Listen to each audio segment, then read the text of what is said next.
Hey, good morning, everybody. Welcome to the Wade and Carter Show. We are live from the Atzenhofer studio, as we are every single morning, at least Monday through Friday, on most weekdays.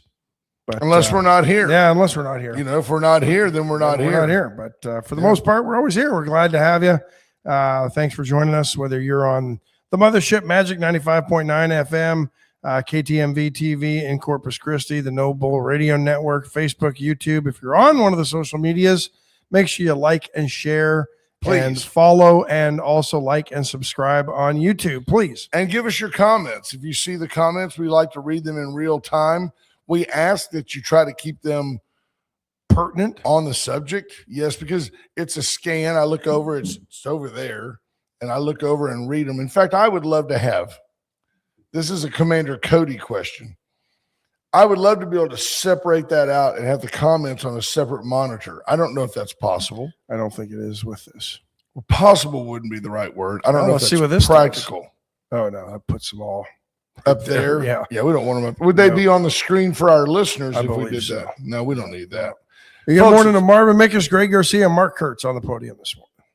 66 degrees under cloudy skies in Victoria, Texas, heading to a high today of 80. It's not a bad day. The rain is scheduled to begin this afternoon around 4, 65% chance of rain. Goes to 90 tomorrow, 65. I don't know. What are those numbers right there?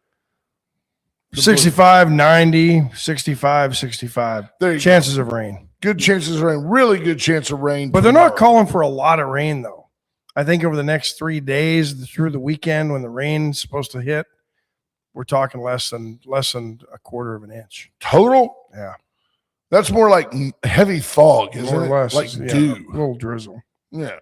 So there you go. Linda Crisp with the man on the street, woman on the street, person on the street review. It's already sprinkling in nursery. That's manna. You're out there in God's country. Yeah. That's manna from heaven. So less than 1/10 of an inch today is what the forecasters are calling for. Yeah, we're talking between now and Sunday, just around a quarter inch of rain. So there you go. Yeah. There's Uncle Norm checking in. Michelle Wilson Hawkins, Jordan Glass, Lisa Poole, John Anderson. Good morning. Micah Patton Jr. checking in. Patrick Strauss, Scott Snow, David Glass, Scott Tomko, Bobby Leister, Rena Scherer. Good morning. Daniel Wade White, Andrew Alvarez. I'm glad you're all here, folks. Thanks for tuning in. Who else is in? Scott Tomko says he got the garden weeded, the tomatoes are caged, and everything is up. Bring on the rain. Seeing Norm Burgess check in. Norm's a lifelong friend of mine, a fine mentor, an Army veteran, a Vietnam veteran. In fact, Norm is about to turn 80, and he runs 1 minute for every year he's been on the planet. He's about to take off on an 80-minute run. Good for him. At 80, and good for him. I just want to shoot my age. At this point on the golf course, I'll have to live to be about 100 to do it. But I wanted you to know that Norm it personifies to me, he's the guy that lives in Frisco, Texas. Frisco being up north of Dallas, kind of off the toll road, kind of, suburban. Think the Woodlands is to Houston, to a degree, Frisco, a smaller, newer community. Maybe the actual community was older, but lots of buzz and new infrastructure and a very nice community. Isn't that where the Star Complex is? Yeah, it's all Texas up there. Good morning, Dallas Carter Castaneda. Love you, brother, and your dad, Stephen. Hi. But I just found it interesting, and you've heard me say it here before, and many of you may disagree with me because we're so focused, and I'm sure that most of you that are listening have more than once voted for our governor, Greg Abbott, who I like. I've been blessed to meet Greg personally. I find him at that superficial level to be a very, very nice gentleman, away from the media, away from the spotlight. He's a nice man. I just found it interesting that Governor Abbott was in Frisco, if not yesterday, extremely recently. Some of you can help me with the date of Diwali. Diwali being the Hindu holiday observance, it's D-I-W-A. Yeah. Sunday, November the 8th. And the governor went so far as to say, So that was old footage from last November? no, go back. No, maybe it's the kicking off of a season because it's in November of 26. It was just very recently. It's not something that happened a long time ago. But the governor was there to say, as long as I'm the governor of the great state of Texas, we will always embrace our Hindu community and its traditions and celebrate Diwali.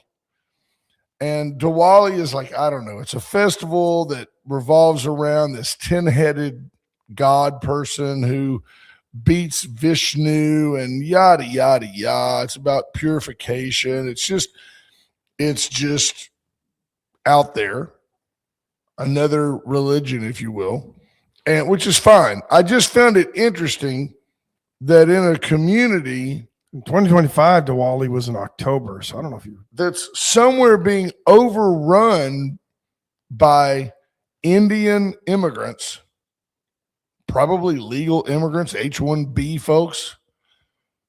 But the Frisco, the Texas heritage of Frisco is going away. And I just thought it was interesting that the governor that I believe blows with the wind, anything for a vote, took the time to drive up there. Yeah, Norm Burgess says not much media coverage at all about it. But the governor took the time to go up there. Well, you said it. It's election season. Yeah, it's just so, I know, and I think it's just pandering for votes. Yeah, and it doesn't really alienate me because I don't even know the name of a Democrat that's running for governor. Do you? Nope. Is there somebody running? Is there? Where's Jewel Buchanan when you don't need her? Who is the Democrat running for governor? Do we even know? Is there one? I don't know. I mean, certainly the governor's not running unopposed. I just find it interesting. Or is he even up for election right now? I don't know. He's just our governor, I think, until he decides not to be. Yeah, that was an old Diwali video. Was it? Resurfaced on social media for some reason, probably because it's election time. Yeah. But whenever he did it, I find it odd that he did it. And I find it odd that that Frisco has become an Indian enclave. We act like we're so immune to it. I'm going to tell you something that caught my attention yesterday. But is it any different than when he's done?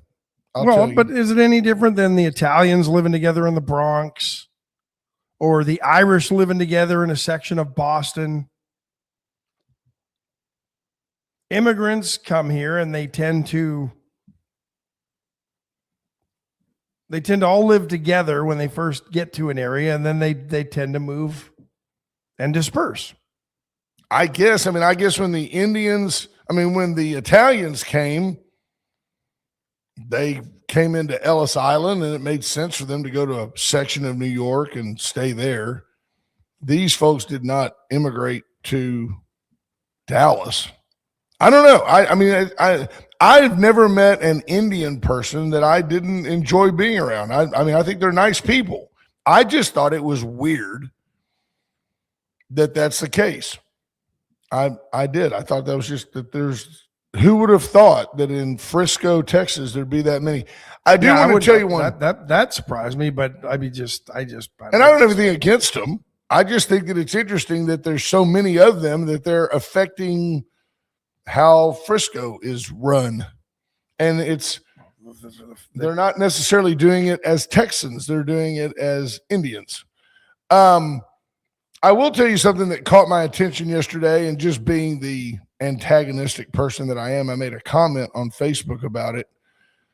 I found it, and this does play in. This is not just randomness. It does tie back into exactly what I'm telling you. The city of Victoria correctly, intelligently did decide to name the revised, rebuilt, renovated Victoria Community Center the Gary Moses community center. I'm quite proud of that. Brother Gary's doing better. He's in, he's at the Arbor now. He's in a different facility where he's comfortable and doing well. And apparently I visited with his niece a day before yesterday, and she said that he's actually doing well. So good. But my next words to you were going to be prayers for Brother Gary. Please continue to pray for Brother Gary. The city of Victoria put out a notice yesterday saying, and you can look it up if you want to on Facebook, that, the city council unanimously agreed to name it Gary Moses Community Center. And one of our listeners had put on there, they missed it. They should have called it the Brother Gary Moses Community Center. I totally agree. I think people would say, just as you would say, I'll see you at the Forum, I'll see you at the brother's house, the Pit, I'll see you at the Brother. Where's it going to be? Oh, it's at the Brother. And I think of Gary Moses, the key word in the phrase that is his name is brother. Gary's been a brother to everyone, a big brother to Victoria. He's been a champion of all types of things. But I found it interesting that the city in their blurb about this said, please continue to keep Gary Moses in your hearts as we move forward. And I put down at the bottom, I said, heaven forbid you say, keep him in your prayers, because that's just not politically correct these days. You can keep Gary Moses in your heart all you want. It ain't doing nothing to help Brother Gary get better. You might want to keep Brother Gary Moses in your prayers. Yeah, that's and I'm saying I didn't see the statement. That's interesting. But I'm just saying, while that's not a big deal, it's that little bitty thing. Well, this is the city. This is public separation of church and state. We can't say pray for Brother Gary. Why not? Somebody might get their feelings hurt. Not honestly. They're not establishing a religion for the right. city of Victoria. Not 99% of Victoria. 99% of Victoria says you need to pray for Gary Moses. The other 1%, sorry, just don't matter. Just don't matter. If they choose to have some kind of fake outrage about that, shame on them. Sometimes the word you use so highly highlights the word that you didn't use. And then you have to ask, why didn't you use that word? Brother Gary Moses needs your prayers. You can, if you're going to keep me in your thoughts and prayers, keep your thoughts, man. Pray for me. Yeah. Pray for me. I don't need your thoughts. Your thoughts ain't helping me. Might make you feel good about yourself. Not doing anything for me. So I just thought it was worth pointing out that even our little city, our little enclave, our secluded bastion of conservatism, acquiescing to big city political correctness. That's how you look important. We're everywhere. We invite everybody. Well, I don't know that we Except should the invite. Christians. Right. I don't know if we should invite everybody. I think we'd be just fine if all we invited here were Christian families. I think this city would be just fine. And we might actually surpass the 0.0% growth that we've had here for the last 30 years. I was very encouraged yesterday because I seem to tirelessly work for the program. I did go to the chamber luncheon yesterday and listen to Super Sheila Collazo talk about the 11 points, the 11 points of attack for this $40 million bond that's coming up in May. The photos, Ash, were amazing. There was, I don't remember which school it was. It was one of the schools, and it was not Howell. Had a piece of a plywood sign that was you could see the O and the W. Yeah. Coach. It was on the roof, covering up a hole on the roof of a school. They took a piece of plywood, and it was even jagged edge. Just rip that off and put it up here. We'll put some tar around it. That was our school. We wonder why we have mold. I've seen those roofs. It's just unbelievable. And it's the money that the school district is wanting is essential. I had a nice visit with. Did you get a lot of questions? Not really, because I'll tell you something. As you might suspect, she was very thorough in her presentation. And she did champion the fact that we used to have, like, pick a number, X number of F-rated schools. Now we have none. Yep. We had no A-rated schools. Now we have 3. She said, look, people told me when I got here to expect a 5-year curve. She goes, no, we're going to do it in 2. We're going to turn the school district around in 2 years. She did talk about right-sizing some of the school staffs that has saved $3.1 million. Much of that right-sizing happening over on Profit Drive at the school headquarters. And that some of those folks have, hey, you can do this job and that job, and we're not replacing her when she retires. We're not talking about people getting fired wholesale. We're talking about the consolidation of duties and the redistribution of same to make it less expensive for the district. I am going to vote for the school bond to support this superintendent.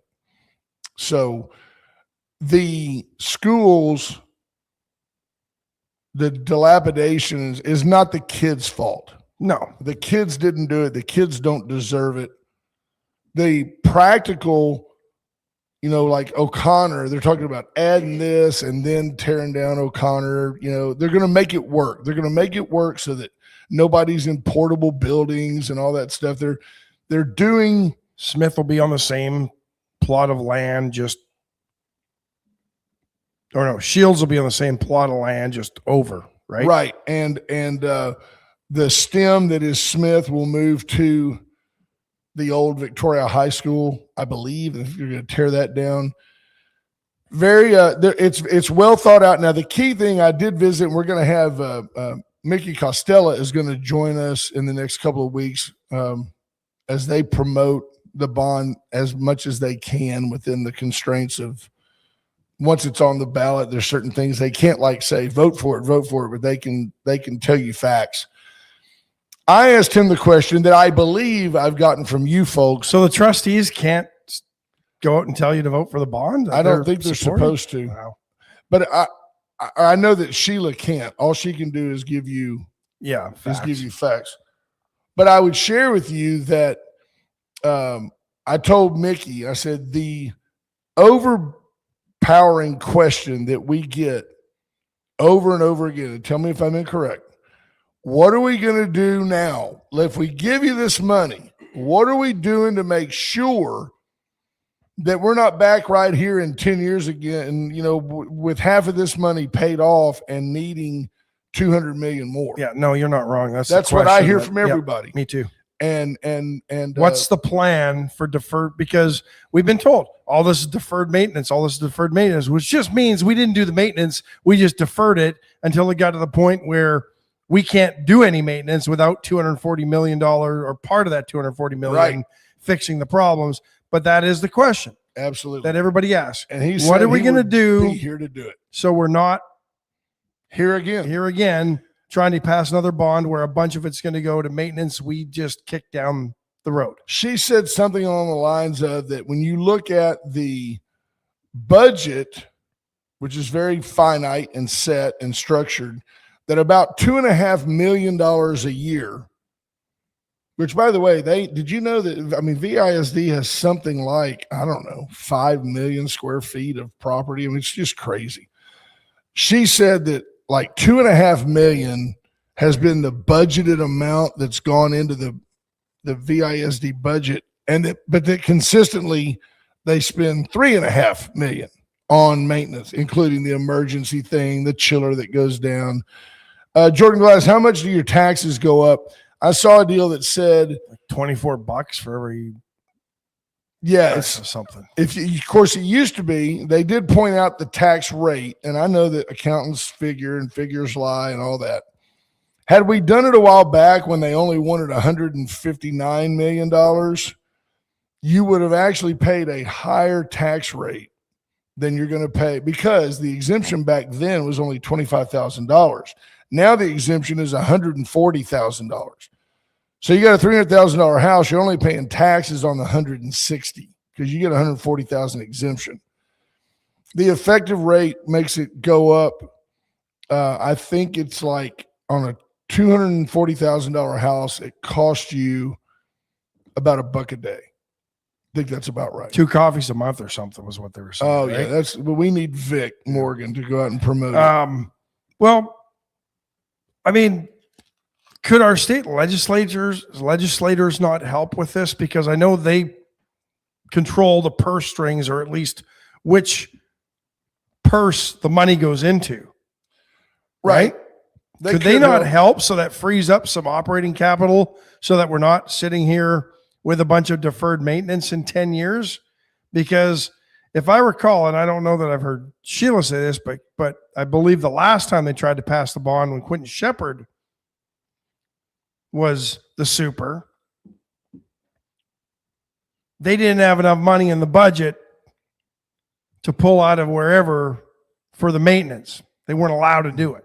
I agree with Junior Samples. A bond will never, if this one passes, it'll be the last one that ever passes if this money gets squandered. By the way, there is a handout that shows you exactly. They have it broken down by project, 20 million to this, 22 million to that, 11 million, like at Patty Welder or at one of the schools. Let's see. At the old Victoria High, the STEM, they're going to replace the windows that are along Sam Houston. And they're going to actually find a way to make some type of a covered entrance, because when it rains, you're just getting rained on. Yeah. They're going to fix some drainage issues that have been there since I was in high school at that location. Wow, it's old rice field, right? Yeah, they're going to do that. This money won't get squandered, Junior. No, it'll be well handled. But here's my fear. They're asking for 240. That was a number that they put out there last fall. Right. Or before Christmas, right? Here's what we need, $240 million. It'll be May before this bond passes. Nothing has gotten cheaper in those 8 to 9 months. My fear is the $240 million that they asked for won't be enough to do the $240 million worth of projects they've identified, because the dollar won't go as far as it did when they realized they needed $240 million. Which is in no statement a reason to not vote for the bond. It's like it's never going to be any cheaper to do than it is now. If you go back and look, I think, somebody correct me, I believe we built 2 high schools, Shalimer maybe, and Torres. Cade Middle School for like $159 million. Now you need 240 just to maintain them. It just is what it is. But it makes sense to me if you can add on the O'Connor wing at Torres Elementary. What you get rid of is 2 sets of air conditioners, 2 cafeterias, 2 kitchens to manage, 2 different rooftops to take care of. You bring all that to one campus, there is synergy. Nobody wants a super school. I don't want an elementary with 900 kids in it. I don't. But the capacities they're talking about now, in a declining enrollment environment, for 5 straight years, VISD enrollment has gone down. You will be able to grow manageably and still not have more students than, like, say, Shalimer did when it opened. And Shalimer took a lot of heat off of Vickers. So there's Sheriff Louderback checking in, our House District 30 state rep. Good morning, sir. Thank you for always being a part of the program. I wonder how much and Jennifer Rayburn's right. No sports facilities, no upgrades, no changes at all in this bond. Anything to do with athletics is on a separate bond. Yeah. Junior says 3 schools getting raised to the ground will help the long-term costs right off the bat. No doubt. I'm curious. I'd be curious to know how much the Trump administration's crackdown on immigration has impacted enrollment in VISD. I'm sure some, because I've always been a proponent of, if people are going to be here, you got to educate them. I don't have a problem with that. If they're going to be here, you got to educate them. Yeah. Linda Chris leads us into a segue that we'll touch after this break. Says, as soon as this war is over, prices will settle out, so maybe the price won't go up much.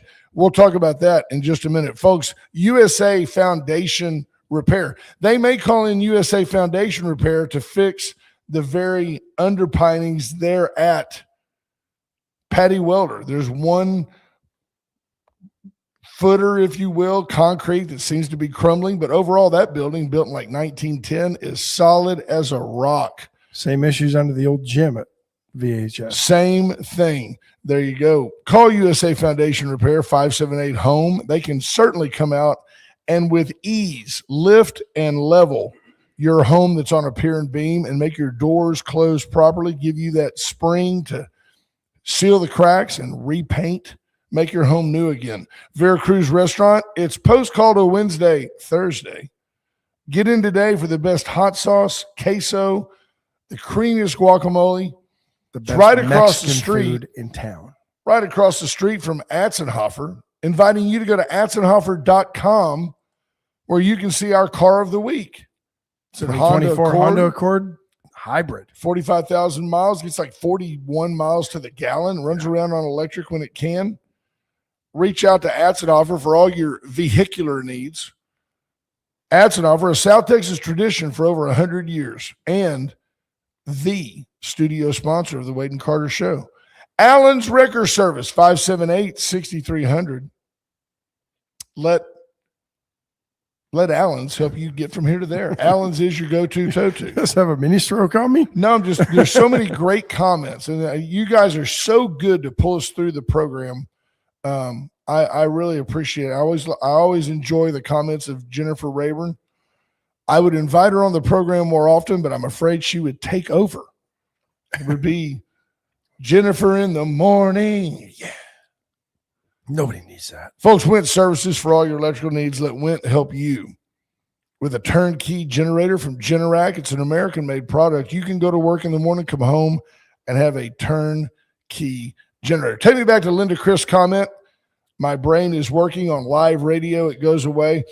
I want to bring up that the tenuous, scary, fragile ceasefire does seem to be holding. Ash and I explored yesterday the 10 points that Iran is trying to tell the world that they have proposed to the United States. I do get a kick out of this. You may argue, and you may be correct, that the United States has not totally disabled everything Iranian, but you really can't show me any Iranian victory in this month-long skirmish. And I just find it interesting that the Iranians are saying, well, we've clearly got the upper hand now. We got Trump to pare his list from 15 things down to 10. We are winning. You're really not winning anything. Well, and all Trump said on that was, well, it's a basis to work from, right? Right. Because he didn't want to kill a bunch of people. He didn't want to blow up their infrastructure. Wait, who's going to rebuild it? Daddy. We're going to have to rebuild it. So why blow it up if you don't have to? Yeah. He did say something interesting last night that he said that China may have played a role in getting Iran to the table for serious negotiations, which is interesting because reportedly the only ships they were letting through the Strait of Hormuz were Chinese oil tankers. Well, you never know what the Trump administration has told China. Hey, look, man, 80%. You take 80% of Iranian exported oil. China does. Fine. How about the United States goes over there and starts sinking ships in the Strait of Hormuz? Then what happens? China has no fuel. There is an unavoidable elephant in the room, and this is to a degree, a multi-purpose proxy war. We are definitely, as a nation, sending a message to China.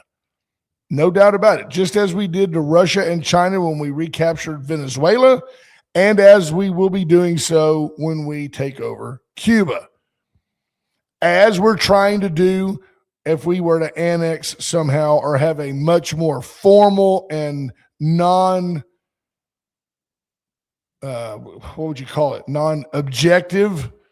relationship with Greenland. We will be free to come and go in Greenland, as everybody seems, oh, well, you would be now if you just asked their permission. We're not asking the King of Denmark permission to protect the North Atlantic. We're not going to ask him permission. We don't want to ask him permission. We don't want it to be like RAF Fairford where they go, no, you can't land here. Yeah, apparently the Brits are mad because we apparently did use it to load up B-52s to take off towards Iran. We reported that yesterday. We did that without permission from the Brits. Well, if it's a joint base, I shouldn't have to have your permission. We only had permission for defense purposes, apparently. Didn't have permission for offensive purposes, and that there you go. Keir Starmer, the British Prime Minister. Who's the weakest prime minister in the history of Great Britain. Correct me?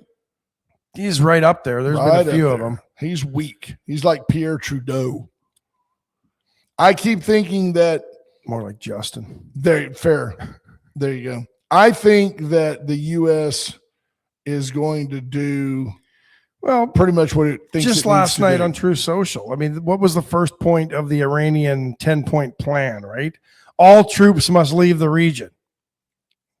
And Donald Trump yesterday says, no, it's not happening. It's not happening. All U.S. ships, aircraft, and military personnel, is a direct quote, with additional ammunition, weaponry, and anything else that is appropriate and necessary for the lethal prosecution and destruction of an already substantially degraded enemy, will remain in place and around Iran until such time as the real agreement reached is fully complied with. So there you go. So I'm not telling you that Iran doesn't have the capability today to launch a missile from those mountains around the Strait of Hormuz into international waters. I'm not telling you that they couldn't do that and sink a tanker, but that particular location would be pinpointed and that particular location would be eliminated in about 15 minutes. That's one reason they haven't done it. Clayton Helt checking in from SCT Building. Yeah. Well, I think, Gary Brandt, Clayton, Chris, Price. Good morning, folks. I think they could do the same. I think they could accomplish the same thing by attacking more like the transmission wires rather than the plants. You would still leave them without power. You'd just be quicker to put lines back up when and if this thing ended than to try to rebuild an actual power plant that would take years, if not decades. Yeah. No, I agree. I did see a picture the other day that the caption on X said, "This is what patriotism looks like." And it was two perfectly, like one's right up against the fence and the other's about 10 feet back. Like you could drive a golf cart between them. Two lines of people going all the way around a power plant. And then I got to looking at it really close. Everybody's facing the same direction. Everybody's holding an Iranian flag. It's clearly AI. But it was interesting to me that they look at that as being patriotic. Those people that were actually there, if there were any, weren't like huge volunteers, I don't believe, to go stand and be martyred. They really did believe that the U.S. was going to bomb them, and it was a master class in strategy by Trump. I don't think people were actually around the buildings. I don't either. I think it was propaganda. I concur. But yeah, I mean, who's going to go? The people of Iran apparently happy that we took the action that we took, right? Right. So, but at the same time, while they're telling us they're happy that we took the actions we took to get rid of the Ayatollah and maybe finally eliminate the IRGC from actually the one running that country, they're then going to go and run around a power plant and basically form a human shield? Come on. Like Jordan Glass says, or they were forced to stand there or die. Yeah, I think there's a chance. It's like the IRGC shows up and says, send your kids out to stand around this power plant or we're going to kill you. And then your kids don't have parents. This is a regime that by some accounts has killed 45,000 of their citizens. Simply for protesting in the streets. And did you know that the left is so godless and hates the United States so badly?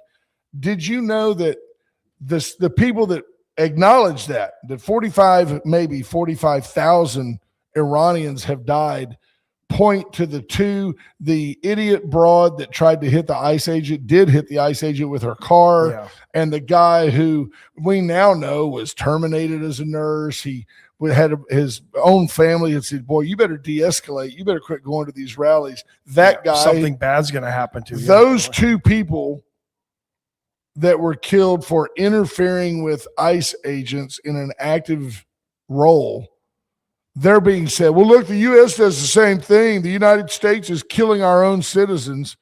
No, it's just Darwinism. Well, and let's not forget, these are also the same people that believe that Iran was just killing Palestinians wholesale, right? Oh, yeah. Or, I mean, Israel. And then we find out Hamas was lying about those numbers. Absolutely. So, FBI yesterday arresting a former U.S. Special Operations Command employee for allegedly leaking the downing of the F-15 fighter jet. Good. In Iran last week. Not his role, not his place. Her role, I believe. I wasn't going to blame a woman. I'm not misogynistic. What did Kash Patel say? Described the leaker as a former employee. Oh, good. Then just put her in jail. During a Monday press conference at the White House, President Trump told reporters that the government was looking very hard to find that leaker. And then Donald Trump, using his thesaurus vocabulary, said, describe the leaker as a sick person. It's a sick person. Donald Trump, often accused of not being very bright, I think inappropriately, talks to the masses. Which, by the way, the masses in general are not very bright. Sick person, very sick. She did that. I wouldn't do it. Yeah, Trump was arguing that the leak led to Iran putting up the notice that they would offer a big reward for anyone who captured the downed pilot. Yeah. Trump said they offered a very big reward. It was very big. Front seat pilot of the downed jet rescued shortly thereafter. I guess it was the backseat pilot that took a while to find. And it's always Goose. Goose is the one that always gets messed over. This is going to be this will be made into a movie, folks. Yeah. The rescue. Yeah. Go back. Can you go back to the page you were just on? Let this serve as a message to any would-be leakers. We're working these cases and we're making arrests. The FBI will not tolerate those who seek to betray our country and put Americans in harm's way. That's a bipartisan statement of attaboy. Good job, Kash Patel. Don't care what you think about Kash Patel. If you know something that can endanger a United States service member, keep your mouth shut. Yep. You see this guy? 20-year-old man in Florida arrested. Apparently was on his way to kill Donald Trump. Posted that on social media. OTW to kill Trump, he posted on social media. On the way. Well, there you go. Does that person need to be arrested? Does that person clearly have either a death wish or mental illness? Yes. Yes. I think Nick Guadalupe. No, man, he got it all. Nick Guadalupe Cruz Lopez. That's a hyphen, Cruz Lopez. He's trying to make the Cruz and the Lopez families very proud. Yeah. Yeah. United States Secret Service received a voluntary emergency disclosure from Meta. Wow, that's interesting. The algorithms from Facebook and Instagram picked him up. On April 2nd, apparently, he now been charged with one count of making a threat to kill the president of the United States. Authorities said an account with the username 813.cruise made a public statement post saying MAGA on the way to kill Trump, alongside an image of the user holding a rifle while inside a vehicle. Now, he may claim, I'm just kidding and it's my right. It's freedom of speech. I was being metaphorical. I was trying to say I was on the way to kill the president. I don't recommend you do that. No. That's all I'm saying. It's like saying bomb in an airport. Right. Or fire in a movie theater. There are reasons it's against the law. Mass hysteria could follow. So good deal. So Meta, who desperately needs a win in this era of AI and targeting children and all of that stuff, apparently did something good. Yeah, and they provided additional data to law enforcement. Remember when they were would fight any release of any information on people suspected of crimes? Was under a different regime. Yeah. That was under the They Biden wouldn't do it. administration. So I've been seeing more and more little snippets on Twitter. Cruz Lopez faces 5 years in federal prison if convicted. And so if he gets out at 25 and he's been Yeah. rehabilitated, by then Trump will be out of office. Yeah. How about just since he's facing 5 years for that, there was the ketamine queen in California who apparently everybody knew, all law enforcement in California knew this woman. Dished ketamine to the stars and to others, and apparently she was convicted in the Matthew Perry case. She faced up to 65 years in prison for her role in distributing ketamine.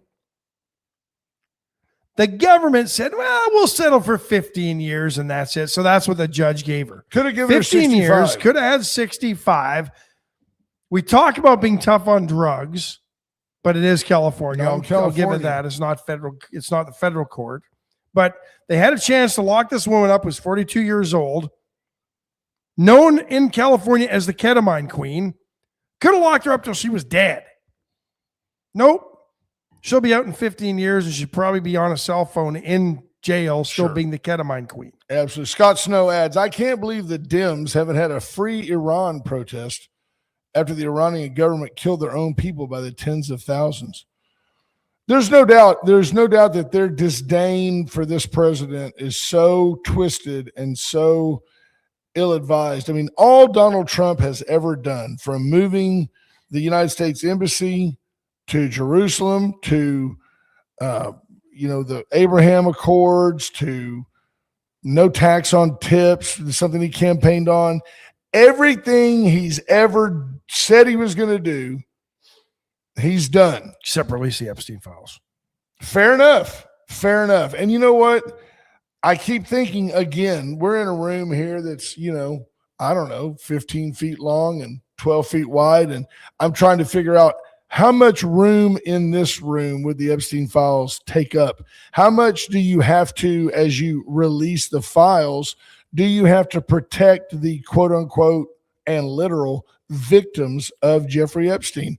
How much, if you have a girl who was 12 who was violated in any form, mistreated in any way, how do you, now that she's 25, how do you just blast her name out on an email? Hey, Ash, come to the island. XYZ person is waiting for you again, which might prove that Epstein was actually trafficking young women and doing things. How do you not humiliate that person who has remained silent? How do you not black out the name and nobody would know who it is? I don't disagree. We don't disagree on this at all. I can't figure out.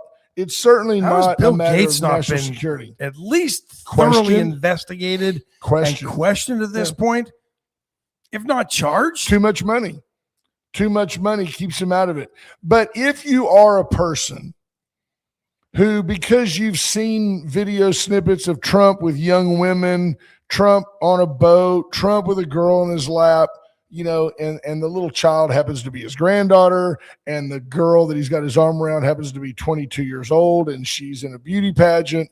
And if that data skews your mind, I see it all the time. He's a felony. He's a felon, and he's a pedophile, and he raped children. You're an idiot. You're just an idiot. You've got no evidence of this, and yet you have a group of people who had the files for years, and never produced anything damning about Donald Trump. Brian Small asked, when will the Carter files be released? It's just a little bitty folder. And here's how you know there's really nothing in there damning against Trump, because the same administration that faked a dossier from the CIA and had 52 intelligence agents all swear it was legit to get a warrant.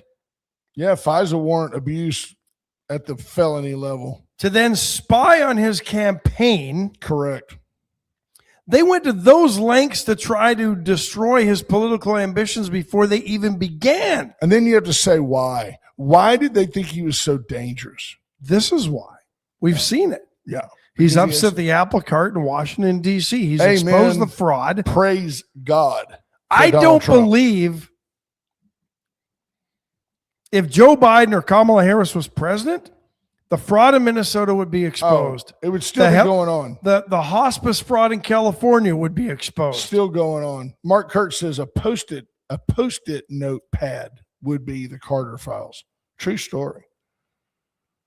Not that I'm perfect. I just, haven't had the 40 years of opportunity with tons of money in New York. I just think it's really odd that in his first term, nobody called him a pedophile. Jeffrey Epstein was still around. And now in his second term, the left wants to focus on his deviance that, oh, by the way, they champion. Oh, he's just a minor attracted person. Why are y'all so mad at him? Yeah, no kidding. He's just a minor attracted person. Really? I mean, the Dems are being going facetious, nuts. but yeah, you're right. The Dems are going nuts. They want pedophiles to be normalized, yeah, but then they demonize a guy who just because they claim he's a pedophile. Absolutely. Yeah. That is absolutely. Oh, Christy absolutely. Thurman is right. There's yep. major Medicare and Medicaid fraud in all states. Very true. No. And we said that here. 5 years ago. I'm I'm waiting after the Minnesota thing. I'm waiting for the news to break somewhere in Texas that something similar wasn't happening here. Oh, I can remember. Like, you tell me if it's fraud or not. I mean, you be the judge. So there are standards, and in the Valley, when I lived in the Valley, way before anybody was. When Barack Obama was president, not blaming Barack for this either, there were these adult daycares, large Hispanic population, a lot of folks who didn't put their family members into nursing homes because it was familia. They would take grandpa to the adult daycare. Now, there were certain criteria that had to be met, and I'm just giving you generalizations. You had to have air conditioning. You had to have so many square feet per person. You couldn't jam 800 people into this office. But you also, if you provided them a meal or a snack, and if there was water at will available, and if they had activities, and I'm making this up, but like you could get $300 a day per person from like Medicare or Medicaid to have these adult daycares. You had to file it right. People had to sign in, people had to sign out. But no kidding, there were people that got dropped off in the morning. They were given a banana, a little bit later, a peanut butter and jelly sandwich, and all the water they could drink all day. And they played dominoes, and they played bingo, and they played cards. And by all accounts, they had a good time. But the reimbursement from the government for their support was in no way related to the expense of the daycare center. Yeah. I can give you 20 fold over peanut butter and jelly sandwiches out of a loaf of white bread for about $3. Well, there's the problem, right? They're maximizing profits because the government says we're going to give you $500 a day for this. So if you can provide all those services for $100 a day, you make $400 a day on top of all your expenses being covered. That's right. And your salaries 100%. And your salary as the operator.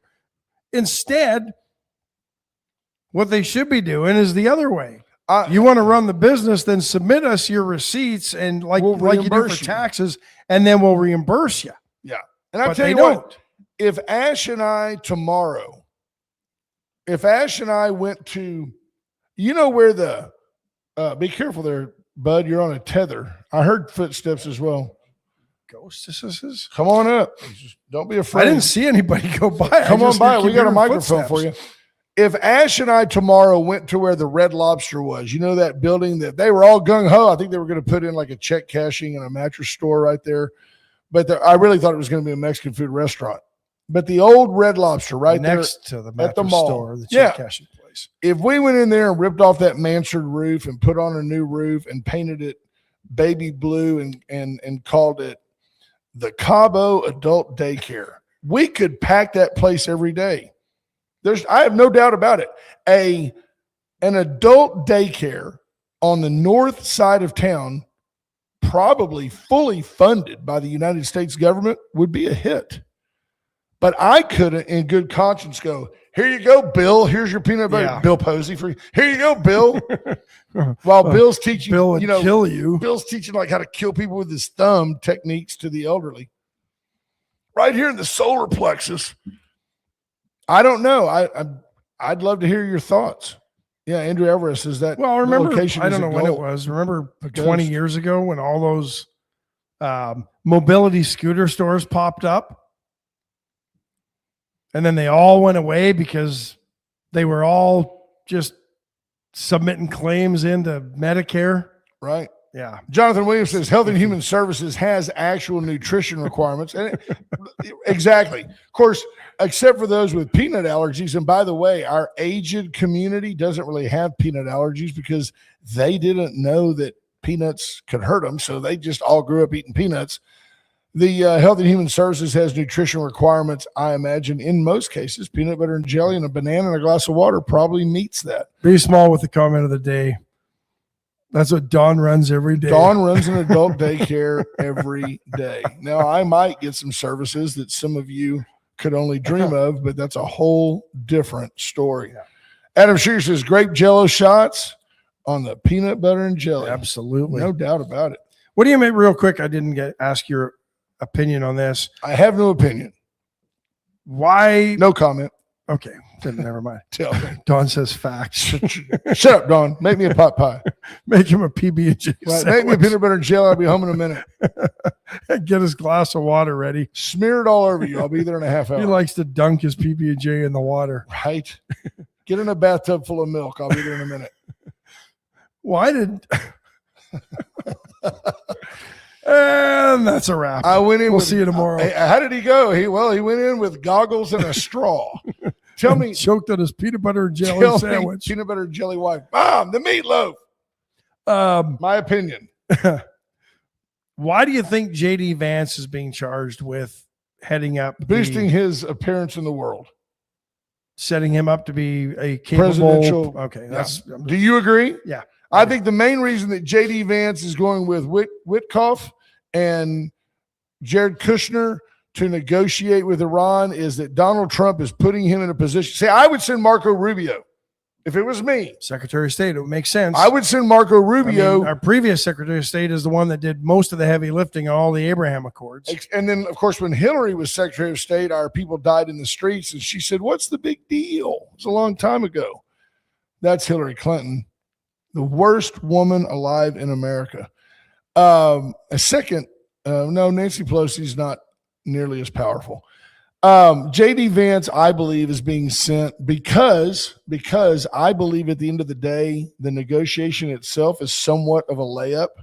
I think that JD Vance is the person to deliver the message. You can find a way to phrase it so you sound good to your people, but it's over. And it's going to be worse if you don't agree. It's going to be worse. So he'll come back and look like a tough negotiator. That's what I think. It doesn't mean I'm right, but I believe that he's going to solidify that he can lead, he can get in the middle of a situation, and he can help. Do you? Is that your thought? Yeah. Because why would you send Rubio? You personally, Rubio or Vance? Rubio.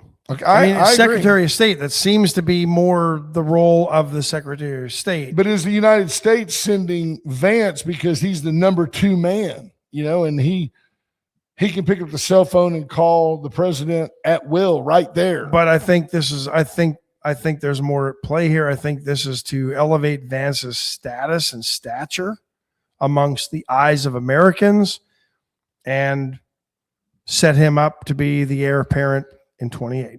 Absolutely. Linda Chris says the adult daycares always turn into a daycare nursing home instead of a place where adults get together to talk and play. How do you decide? Well, thank you, Ryan. Ryan says he agrees with me 97% of the time. And that's good enough, Ryan, because those are Hall of Fame numbers. I mean, I appreciate that. Brian Small says JD for next king. Careful, you'll start another protest. Oh. By the way, get ready. This is not on the back burner. This is top of mind for us. The No Fools protest /rally. is going to come to you soon. I drove by yesterday. Mm-hmm. Farmers market out in full force. Plenty of room. I'm going to make a reconnaissance on Saturday, though, when it's fuller, when there's more. See if there's a people spot there. for us to Yep. set up. I will. And our goal is to have some of you show up with provisions. I'm going to bring a dozen eggs. I'm going to bring a thing of bacon. We'll make it go along. I think we make bacon and egg tacos, and when they're gone, they're gone. And that's because Ash doesn't know how to throw a party, but I do. Ash is Canadian. Hey, it's free. Take those 3 tacos and get out of here. No, it's I not want to that, turn it but into a big deal. I'll handle it. Y'all don't worry about it. I'll handle it like I do. It'll be first class. I want the tacos to be available for everybody, but I also want the people that come by to bring us a canned good or 2 and know that we will do the minimal lifting to get them down the street and over to Trish Hastings at Christ's Kitchen, where they can actually do some good, where the rubber meets the road every day, and Victoria's struggling folks and Victoria's legitimate, mostly homeless, go to eat and sustain. And we want to be a part of that. And it's not going to be a deal where we take our crayons and our little Crayolas and some poster board and put no kings and all lives matter and black lives but I'm going to matter. put no fools allowed. No fools. It's a no fools rally. That'll limit the rich people in the Cadillacs who vote Democrat. What is Kevin Leininger says something, using Vance to solidify Trump's long game for the next presidential term. What's interesting, agree. You watch, this is the way too early prediction here. And they've spent years they spent the entire Biden term denying this very fact. But if when JD Vance wins in 2028 to be the next president, for 4 years, they'll claim, if Donald Trump's still healthy and alive, Donald Trump's still really the one running the country. Like we did with Barack Obama about Joe Biden. True. Well, because even Washington, D.C. most agree that that's happened. But the Dems have denied it. Oh, Joe was running the country. Joe couldn't even run. Joe couldn't ride a bike. Joe couldn't run a roll of toilet paper. Monty Howard says that Vance going gives him the opportunity to get direct engagement experience. Yeah, no, I agree. And I mean, I'm all for JD Vance. Vance Rubio ticket? Vance Rubio is powerful.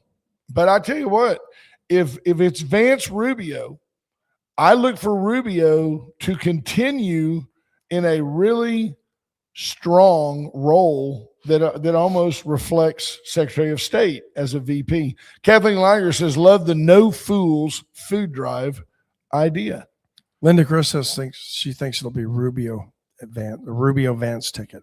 I don't think Vance older, I think. I don't think Vance will settle for being VP again. Well, so then let me ask you, because what's his option if he doesn't settle? Know. Is he gonna? Because it's not the same term. That's the thing. Like, it's not the same president, right? If this was back-to-back terms, man, what a debate that could be. They both are so well spoken. I can't imagine. Since they've both flourished under Trump, I can't imagine that Rubio could, in good conscience, demean Vance, or Vance say anything negative about Rubio as Secretary of State. You got one last thing? I do. First State Bank of Louise, Astros update. Astros lose again. Yeah. Demolished, 9-1 yesterday? Terrible. Wasn't good. Struggling. But I do want to say 6-7 on the year. Yeah. They got swept by the Rockies. Rockies haven't swept anybody since Todd Helton played for them. Good call, Todd Helton. But I do want to point out that congrats to Brady Parker, A&M Victoria, or U of H Victoria alum, draft pick of the Colorado Rockies, made his pro debut with the Fresno Grizzlies yesterday in Fresno. Single A California League ball. Did not factor in the decision, but went 3 1/3, gave up 6 runs, 5 of them earned, 4 hits, struck out 5, walked 2, did give up 1 2-run home run, but struck out the side in the first inning. Then the nerves took over, and he was a little bit rough in the next 2. But yeah, very good. Hats off. Congrats to Brady. Be following you, and that Fresno did beat Stockton 12-8. case anybody's wondering. Linda Chris says, how about Rubio, Cruz, then Vance? I did not know Tom Cruise would run for office. I like it. I do too. No mission impossible. Folks, it's the top of the hour. It is. We love you and appreciate you. Thank you for staying on topic today. Thank you for your wonderful comments. And we hope you guys have a great and blessed day. Pray for Brother Gary. Have a great day, folks. Bye, folks. Bye-bye.